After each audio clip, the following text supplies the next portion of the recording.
यहाँ से ऐसे कुछ ही थोड़ा के बाद मानी राजा भैया आप सबके बीच में होंगे और अपने उद्बोधन आपके जरिए आप सभी लोगों को पेश करेंगे।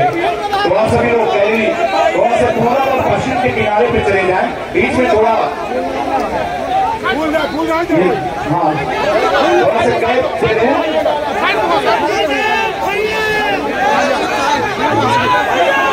सीढ़ी के पास जो खड़े हैं थोड़ा और पीछे हो जाएं। एक बार फिर से हम सभी लोगों से गुजारिश करते हैं, रिक्वेस्ट करते हैं, निवेदन करते हैं कि आप थोड़ा और पीछे हो जाएं, पश्चिमी हिस्से पे और थोड़ा चले जाएं। मानी राजा भैया का आगमन हो चुका है, इंतजार की घड़ियां समाप्त हो गई हैं।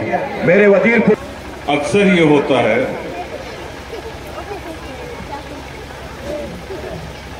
कि हम लोग विकास की बात करते हैं, विकास की प्रतीक्षा करते हैं, लेकिन चुनाव बीत जाने के बाद विकास तो बहुत दूर की बात है। जननेता का जिसको आपने चुना रहता है उसके दर्शन तक नहीं हो पाते। जो यहां बुजुर्ग हैं उनको थोड़ा पहले ले चलना चाहेंगे।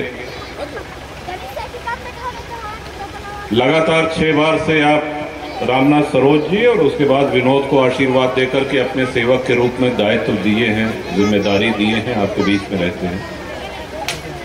लेकिन हम तब की बात करेंगे जब रामनाथ सरोज जी का पहला चुनाव था सन 96 में, और जब आते थे, क्योंकि नई पीढ़ी जो है, जो नौजवान है, जिनका या तो उस समय जन्म नहीं हुआ था या जन्म हुआ भी था तो इतनी परिपक्वता नहीं थी, इतनी समझ नहीं थी कि वो देख समझ सकें, तो उस समय गांव में जाने के लिए रास्ते नहीं थे, बिजली नहीं थी, पेयजल नहीं था। और उस समय बाबागंज का नाम विधानसभा का बिहार हुआ करता था। तो जौनन गांव में जाई रामनाथ सरोज जी के प्रचार के बरे सब लोग यह कहाँ साहब, एक तो यह विधानसभा का नाम बिहार है और जे आवत तो बिहार कह के चल दिए थे, निकल लिए थे। हम तो ये हैरत रह जाई थी, पाई तो नहीं। और यही कारण है, आप ध्यान दीजिए, रामनाथ सरोज जी के पहले कभी कोई दोबारा नहीं निर्वाचित हुआ बिहार से। बड़ी उम्मीद से बिहार विधानसभा की जनता अपने जनप्रतिनिधि को निर्वाचित करती, लेकिन निर्वाचित होने के बाद उस विधायक का कभी पता नहीं चलता। और यही कारण थे कि एक समय में बिहार विधानसभा सबसे पिछड़ी विधानसभाओं में गिनी जाती है। समय बीता, आपका आशीर्वाद मिला और आशीर्वाद आपने एक कर्मठ साथी को दिया, एक ऐसे साथी को दिया जिसका चुनाव प्रचार के समय जो व्यवहार रहता है वही जब आप चुनाव जीता देते हैं वही व्यवहार, वही शिष्टाचार चुनाव जीतने के बाद भी रहता है। और ये बहुत महत्वपूर्ण बात है। चुनाव प्रचार के समय प्रत्याशी जितना विनम्र, जितना जनसुलभ होता है, चुनाव जीतने के बाद भी अगर वही स्वभाव बनाए रखे तो जनता का आशीर्वाद कभी उसके ऊपर से हट नहीं सकता। समय बीता और जनसत्ता दल का गठन हुआ। जनसत्ता दल का गठन लखनऊ में एक ऐतिहासिक रैली के रूप में हुआ, आप सब लोग उसके साक्षी बने। कुंडा और बाबागंज की धरती पे जन्मा ये दल, इसका बीजारोपण ये आप सभी ने किया। और हम सभी लोग जानते हैं कि जब हम किसी वृक्ष का बीज लगाते हैं तो जो व्यक्ति बोता है वो पेड़, उसके ऊपर ये दायित्व होता है, जिम्मेदारी होती है कि पेड़ तो लगा दे हैं लेकिन समय के साथ साथ एक खाद पानी देते रहे। तो उसी खाद पानी देने के क्रम में प्रतापगढ़ में पूरे उत्तर प्रदेश में सबसे ज्यादा टाउन एरिया की घोषणा हुई है और उसी क्रम में हीरागंज टाउन एरिया का गठन हुआ है, आप सब लोग जानते हैं। और ये कहा जाए कि वजीरपुर जो अभी तक ग्रामवासी कहे जाते थे वो अब नगरवासी कहे जाएंगे। काफी चीजें बदलेंगी। अभी तक आपका विकास आपके प्रधान जी किया करते थे, दौड़ते थे। अब वही विकास, वही आपकी समस्याओं का समाधान टाउन एरिया की अध्यक्षा करेंगे।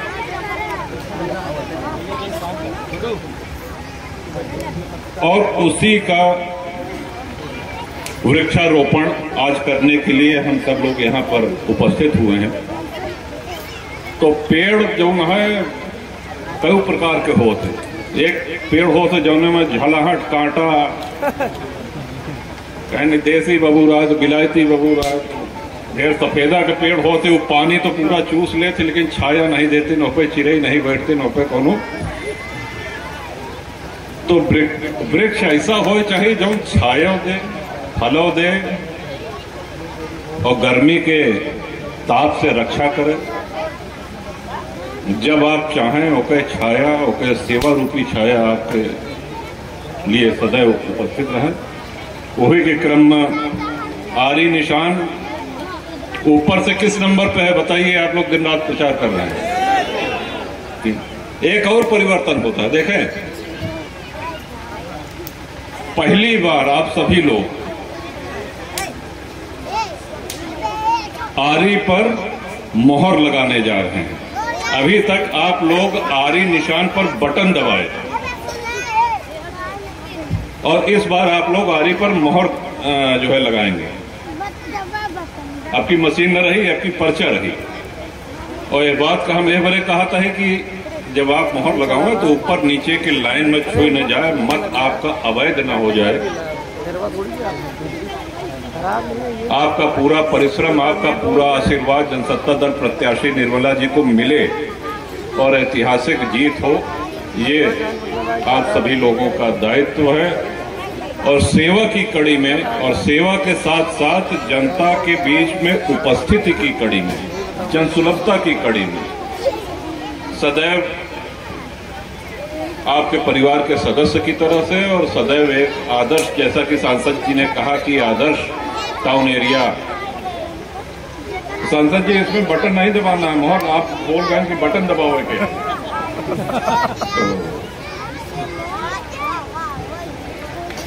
विकास एक सतत चलने वाली प्रक्रिया है। जो सड़कें आज बनी हैं कल खराब होंगी, नए काम आएंगे, नई चुनौतियां आएंगी, नई समस्याएं आएंगी और उन समस्याओं का निराकरण, उनका समाधान ये तभी संभव है जब आपका सेवक, आपका जनप्रतिनिधि आपके संपर्क में रहे। और इस बात की गारंटी सिर्फ और सिर्फ आपका अपना दल यानी कि जनसत्ता दल ही दे सकता है। तमाम पार्टी लड़त यहाँ हैं, राष्ट्रीय दल हैं, अंतर्राष्ट्रीय दल हैं। प्रत्याशी अगर आपको आपकी बात नहीं सुना, केकरे लगे जाइए शिकायत करे, केकरे लगे अपन बात रखे जाइए। अखिलेश सुनी है कि मायावती सुनी है कि सोनिया गांधी सुनी है? कहीं तो आपके इतना सेवक पहले से मौजूद हैं कि मान लीजिए पहले तो ऐसी स्थिति आएगी नहीं, लेकिन कोई ऐसा काम हुआ जो टाउन एरिया की अध्यक्षा के हाथ में नहीं है या उनके बस का नहीं, तो उसके लिए आपका पूरा परिवार इतना सक्षम है कि किसी काम के लिए नहीं होता। हमेशा सदैव सेवा में तत्पर और यही विश्वास और विकास की कड़ी है कि इतने कम समय में आपके जनसत्ता दल का संख्या बल 3 हो गया है। विधानमंडल में 3 विधायक हैं, हम हैं, विनोद हैं और गोपाल जी हैं। तो आपका जनसत्ता दल 2 राष्ट्रीय पार्टी से बड़ी हैसियत में आज विधानसभा में हो गया है, कांग्रेस और बसपा से। और ये कब, जब बगैर किसी अन्य दल से गठबंधन किए, आपके बल पे किसी दूसरे दल की बैसाखी नहीं ली गई, तब आपने आशीर्वाद दिया, विनोद विजयी हुए और जनसत्ता दल का खाता खुला। तो इस नगर निकाय के चुनाव में आपकी प्रत्याशी आरी चुनाव निशान से आपके बीच में है निर्मला जी, और ऊपर से तीसरे नंबर पे कंफर्म आना सब जगह। तो ऊपर से तीसरे नंबर पर माताओं को अवश्य बता दें एक सुझाव और है कि कहाँ मतदान केंद्र होगा, इसको भी आप लोग पहले से सबको बताते चलें। अधिक से अधिक मतों से आपका पूरा पूरा आशीर्वाद आरी के चुनाव निशान पे पड़ेगा। इस भरोसे के साथ, इस विश्वास के साथ और आपके दिए हुए इस आशीर्वाद के साथ आपके बीच में से विदा लेता हूं, आशीर्वाद चाहता हूं। बहुत बहुत धन्यवाद। जय जनसत्ता।